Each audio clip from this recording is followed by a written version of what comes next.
நீங்கள் பார்த்து கொண்டிருப்பது உங்கள் RSKV யூடியூப் சேனல்.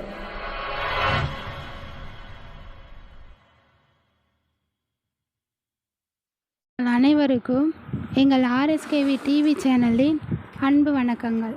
இந்த புத்தகத்தின் பெயர் ஏடு. புத்தகத்தை எழுதியவர் திருமதி க. அம்பிகா அவர்கள். இந்த புத்தகத்தை வாசிப்பவர் நான் உங்கள் திருமதி ரமா சதீஷ்குமார். இந்த ஆடியோவை உங்களுக்கு வழங்குவது உங்கள் RSKV டிவி சேனல். நீங்கள் ஏடு என்ற புத்தகத்தில் உள்ள பகுதி 230 வரை கேட்டு இருப்பீர்கள்.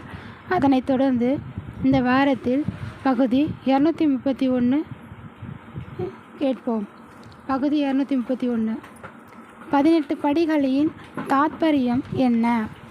முதல் படி, விஷாத யோகம் பிறப்பு விளையற்றது. நாம் செய்யும் நல்லவையும் கெட்டவையுமே நம் புண்ணிய பாவங்களை நிர்ணயிக்கும் என்று உணர வேண்டும். இறைவன் அருளால் முக்தி அடைய வேண்டும் என்ற ஆத்ம துடிப்பே விஷாத யோகம். இதுவே முதல் படி.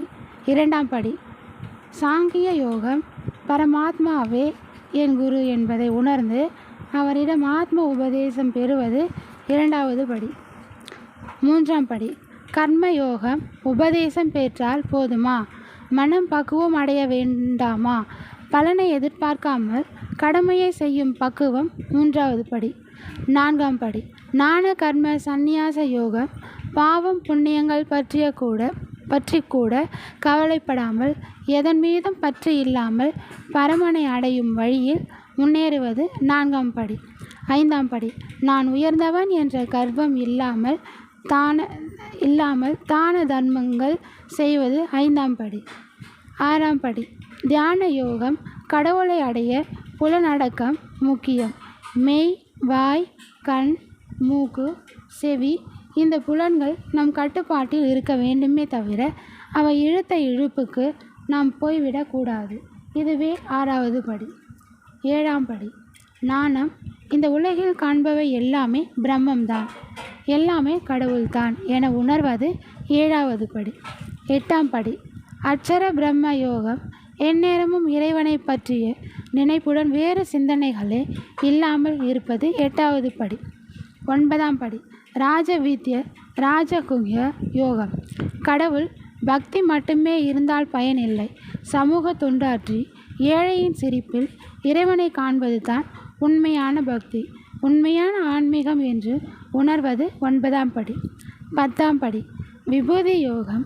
அழகு, அறிவு, ஆற்றல் என எத்தகைய தெய்வீக குணத்தை கண்டாலும் அதை இறைவனாகவே காண்பது பத்தாம் படி. 11ஆம் படி, விஸ்வரூப தரிசன யோகம். ஆண்டவனில் உலகத்தையும் உலகில் ஆண்டவனையும் பார்க்கும் மனப்பக்குவத்தை வளர்த்து கொள்வது 11ஆம் படி. 12ஆம் படி, பக்தி யோகம். இன்பம் துன்பம், விருப்பு வெறுப்பு, ஏழை பணக்காரன் என்பன போன்ற வேறுபாடுகளை களைந்து எல்லாவற்றிலும் சமத்துவத்தை விரும்புவது 12ஆம் படி. 13ஆம் படி, க்ஷேத்திர விபாக யோகம்.